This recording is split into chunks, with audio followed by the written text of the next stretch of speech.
Guys, today I'm going to carry you somewhere that you have never been before and probably didn't even know existed. So this is Hamilton, Texas. If you come out of Stephenville on 281 going south, you go through Hyco and then the giant town of Olin, and on your way to Evant and Lampasas, there's a little town called Hamilton, Texas. And this is actually not even in town. This is on about 200 acres sitting outside of Hamilton, Texas. This is where every game warden that is trained in the state of Texas, and park rangers are all trained in this facility. And it's a neat place. A lot of real interesting history here. This, by the way, that's the rifle that Ty Patterson, a game warden who died in '07, that was his duty weapon. He died trying to recover a drowning victim in a river over there. This is much older. This is a weapon carried by Officer Dawson Murchison. He was killed in 1938. He and another warden were trying to apprehend some guys spotlighting deer on the King Ranch. But this is, we're going to hear more from Captain Chase here in a minute. This is Captain Chase McAninch. I hope I got his name right, or pronounced his name right. By the way, that's all the game wardens. You're going to see several things in here who have passed away in the line of duty. A lot of, obviously this is a dangerous job, right? I mean, there's not many law enforcement positions where, for most of the year during all the hunting season, everybody that you talk to is armed. And so this is a little section where they teach them. And so Captain McAninch was telling us, he said, some of our folks who come into the program, actually, let me come back to that. I'm going to show you this picture right here. This was a really interesting statistic to me. So that picture right there, that is all the game wardens who have died in the line of duty. And interestingly, the most common cause of death is drowning, and we'll talk more about that here in a minute. But he said, some of the game wardens, there's about 550 game wardens in Texas. Some of them that come into training have a lot of outdoors experience, and some of them don't. And so they train them about everything. And the thing that just stunned me, I'm going to sort of bury the lead here, is this is 8 months of training. They start in October. They are here on this property for 8 months, living in a dorm every Monday to Friday. I believe it's 8 to 5, or actually it's longer than that because they do training in the morning. And they teach them everything. They teach them about every kind of game. And if you think about it, that makes sense, right? It's not just the laws of the state. It's the game laws. It's the hunting and the fishing laws. They teach them about every kind of weapon because, again, most law enforcement, you see a weapon, you take a weapon. Here, you see a weapon, you inspect a weapon. People who are hunting have a right to be carrying a firearm. So they have to be familiar with every kind of firearm. And there is just about every kind of firearm, and this is their armory in this room. Every game warden's issued a rifle or some type of long gun. They're issued a handgun as well. And he walked us through all this. Now, a lot of these guns are dummy guns. Actually, the day we were there, so each training class starts with 40 to 50 students. There's about a 25% attrition rate. And you can imagine, right, if you're married and you live anywhere other than Hamilton, Texas, which they all do, and you got a family or a wife or a husband, and you're here training, man, you are a long ways away from your family for a very long time. Again, every Monday through Friday. And this is way out in the sticks, too. So there's a high attrition rate through training. It's obviously very difficult training. And there's a lot of book learning. There's a lot of learning to shoot. We even talked about, a lot of folks don't, when they're 20, 25, 30 years old, they've never backed a boat. They've never operated a boat. You got to learn to do all of that. You got to learn to swim with all your gear on. You got to learn rescue. You got to learn just a whole bunch of stuff. And this was a very, very fascinating day. So we were out there for I think everybody knows at this point, I was appointed by Texas Park and Wildlife to sit on the Inland Fisheries Advisory Committee. So we've had the privilege, you've seen me at Athens at the Fishery Center over there. We've had the privilege now of getting to go out here. And we'll continue to do this in our future meetings. These are fellow advisory committee fellow advisory committee personnel you see touring, and also some park and wildlife folks who had not been there. So about from what I saw of the class, it looked like, and I think I read somewhere there's about, and so these are all the prior graduating classes. I think there's about 40 female game wardens across the state of Texas right now out of 550, so a little bit less than 10%. They're trying to increase that number, but again, very difficult job. And a lot of competition from other law enforcement agencies trying to recruit all these people as well. So this was a really fun little room that they walked us in here to. This is where they do a type of shooting drills.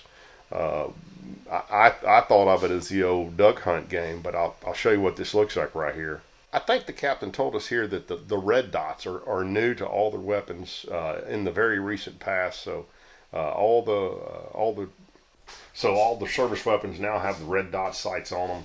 This, by the way, is Chris Johnson. Chris is also on the advisory committee with me. He is the owner of Living Waters Fly Shop down in Round Rock, Texas, and I hope you guys see him in a future video. So he is a fly fishing guide kind of through Central Texas. But one of the things he specializes in is Guadalupe bass. And I didn't know much about Guadalupe bass till he and I started talking. They are sight feeders and like to eat insects. And that just sounds like a whole heck of a lot of fun to me. So, but this is indoors fire training. And then there's obviously, they've got a really nice outdoor range. And I'm going to put some links in this video you're going to see up on the right there to some other things that they... And by the way, they don't have it calibrated, so Chris is a better shot than what we're showing off here. But there's some other things. There's a great video Park and Wildlife put out introducing when this facility first opened several years ago, and then also about their swim training. Obviously, as we discussed, or as I mentioned earlier, when you have as many game wardens who have passed away from drowning, there's a heavy emphasis on being in the water and how you handle things in the water. If you remember when we did the interview with the game warden on Rayburn, he had the rope down the side of the boat and he talked about this. But this is where Captain's talking us through these folks. I keep wanting to say guys, but it's male and female. I saw the class that while we were there that day, they were actually at a local old school. I can't remember if it was an elementary or middle school, but they were doing active shooter training because in Texas and I'm sure other states, if an active shooter notice goes out, every branch of law enforcement will show up. So these folks do a tremendous amount of training. There's a physical test you have to pass in order to become a game warden. And again, the thing that just stunned me was it's 8 months of training to get all this down. So there are multiple buildings on site. Obviously the gym you see there. This is next to the dorms, and this is set up like dorms as well. But this is where people who come in and teach and speak to and I'm assuming some of those are game wardens that are already in the field, but they come in and they work with the recruits, getting them ready to go to the field, as well as other experts they bring in from different places. That's a little thing about another one of the game wardens from one of the very early game wardens from the 1930s, and kind of how lonesome of a life that was. But here's Captain McAninch. We'll let him walk us through the rest of the facility. So those are the dorms the cadets stay in. It's very cool.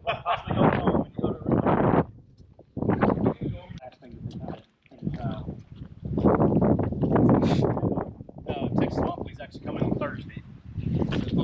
Pretty much set up the same. And they're matching deal. So they have a little commons area in here. The safes we use, so we issue them pistols, rifles, all that stuff gets locked up, keep it locked up. So even when they go home on the weekends, it's all just put up. So this is where we start implementing kind of the things as it relates to like department procedures of like, how do you take care of equipment? What does it look like? Mm-hmm. And so what's a little different here is you have to live here and do it. So even when they go to class, and I'll kind of show you all in a minute, but even when you go to class, like you have to lock up all the department, all the state property. So anything we give them, it's got to be locked up. Their own personal stuff, we have spaces and places to put it, but they can't just have it all out because there's no way to do it. We try to keep it standardized. But there's a big emphasis on the state stuff. So state firearms, all that kind of stuff. It's like we have to maintain that stuff. And so when they don't, then that's when we'll actually take it. They have to write memos on everything. So everything that they're doing, they're literally identifying what the problem is. And then the biggest thing we kind of get into now is we call it a solution-based approach, but it's what are you going to do to fix it going forward? It's not me telling you what you need to do. It's like, what are you going to do? How are you going to remember, right? So you left it out, you did this. So what are you going to do next time to fix all that? And that's that kind of autonomy, kind of adult independence deal. You're kind of trying to push on everybody, make sure everybody does it. That makes sense. But like I said, all the directions, all the bed stuff, everything is uniform. So we don't have any variations of that. So then when we do, it's just very easy to pick out. So if I was doing an inspection, pop the door in here, come in here, and then I'm looking just literally to see that everything is exactly kind of as it is. Oh, wow. So like I said, so then the beds, everything's made into military fashion. Of course, this pillow is squished to pieces. It's had a rough life, probably. All the stuff they got, like I said, this is all, I mean, a lot of our stuff will be in here. So long as it's locked up, it's not a problem. And then we just check to make sure everything's locked up. Everything, every bit of state property. And then they actually have space for their own stuff too. They put their own stuff in there. If they don't lock their own stuff up, not worried about it. It's their option, but they have a space to where they literally can. So, but the thing is, you do have a roommate. Now it's not old bunk beds. The old style was everybody was stacked up in these old metal bunk beds the way it was forever. So this, they have a lot more space, but you're still stuck here. And we do change roommates. We try to rotate every so often. But like I said, it is the thing. You're here for 8 months. And so you just got that space of what you're doing there. It's a lot. Yeah. And then so you got your laundry stuff in here. Like so they got it. But then they have to share that, you know. And probably one of the biggest upgrades is really actually how they did the bathroom stuff. By the way, how many? Because there's multiple stalls. There's 3 different showers. In the old setup, there was a couple showers and then a couple toilets, and then that was it. And you got 10 people sharing each of that. So, oh my gosh. Yeah. It Are was they all young? No, not at all. No, we have just in this class, the youngest would have to be 21 turning 22, because you got to be 21 to be a peace officer in the state of Texas. And then the oldest we have in this class is actually 48 or 49. Wow. But we generally have somebody that's 50 plus in every class, or we even have a couple people. And so we catch people doing second careers. So they have done 20 years with the county or with the city, or somewhere else, or doing something else. It just kind of depends. Cool. But a lot of the classes, and a lot of people are in their 20s, but middle to late 20s. But there's quite a few people in the 30s and stuff too. A lot of people are married, a lot of people have kids. It just depends. Maybe all week. They're here. 8 months. Now, what's different about it, though, I'll say, is of course the internet's way better. We actually run on fiber out of Gulfway, of all things. Wow. So we got better internet. We got it at headquarters. But the other thing is, there's a cell phone tower a couple hundred yards away from the front gate. Saw it, yeah. That AT&T tower, that's been here the last 3 years, maybe it's 4 years now. So before that, there was no cell tower. So the cell stuff was all getting on the Wi-Fi. It was a nightmare. So that cell tower changed how we do business. Even whenever you go on the property, as long as you get the AT&T service, you're good. I mean, you're at 5G of whatever. I mean, wow. it's just a different way of kind of doing business. And amongst all the dorms is this little common area. And of course, I look at it and I think cigars and whiskey. I think these guys and girls probably think a place to get out of a room that I'm sharing with somebody that's smaller than our bedroom. So, but Tiffany had spotted these benches out here, and I love this saying here. A conservationist is one who is humbly aware that with each stroke he is writing his signature on the face of the land. And I like the quote so much, I looked up the author. Texas population is booming. I mean, millions and millions of people just over. That's why I asked about the water data. How much water is getting used. So you said there's 500 and how many? Approximately 550 game wardens is what this pretty much having FTEs. It's kind of the roundabout number. And then the park police is really be about 150 if it was at full capacity, having everybody. I guess they're really in the 130s, trying to kind of fill it out. And when did it move here? It was in Austin, right? Correct, right. About 2009 is when they actually moved out. So the first academy out here, they actually didn't have the stuff down there. Okay. And so that kind of got built out as that academy was going. So they did everything pretty much out of the cafeteria. They used to have some stand-up trailers and stuff that were here. And so this was the old dorms were kind of set up here. There was an old leadership quarters that was over here. Then all that got progressively knocked down slowly. That was the last thing to actually get knocked down. Like I said, the maintenance building, that's the big old building over there. On the other side, like I said, that wasn't here. They built that after. All right, so, look, guys, I know some of my content is very different than what you see on a lot of other channels. I've always done what interests me, and that's what I'll continue to do. And for those of you who watched it, I appreciate it. These videos don't get a ton of views, but I'm here to help inform and to do stuff I enjoy, and so I appreciate you guys watching it so much. I have a complete, tremendous new respect for our game wardens here in Texas. I always knew it was a hard job. A lot of seat time, hard on the body, hard on the mind. But man, once I realized what they go through even to get that job, it's impressive. And so I will say a lot more thank yous in the future to the game wardens I run across, which I have not always been good about doing, but I will make an effort to do that in the future. So I hope you guys will too. And if you know a young person that might be interested, for sure, I think this would be a great fun job to have. I don't know that I could do it for 20 years, but certainly in my 20s or 30s, it had been something I really enjoyed. And again, some links to some really good stuff from Parks and Wildlife included here as well. So please check out those links with the Park and Wildlife. And thank you once again for tuning in to Ken Smith Fishing.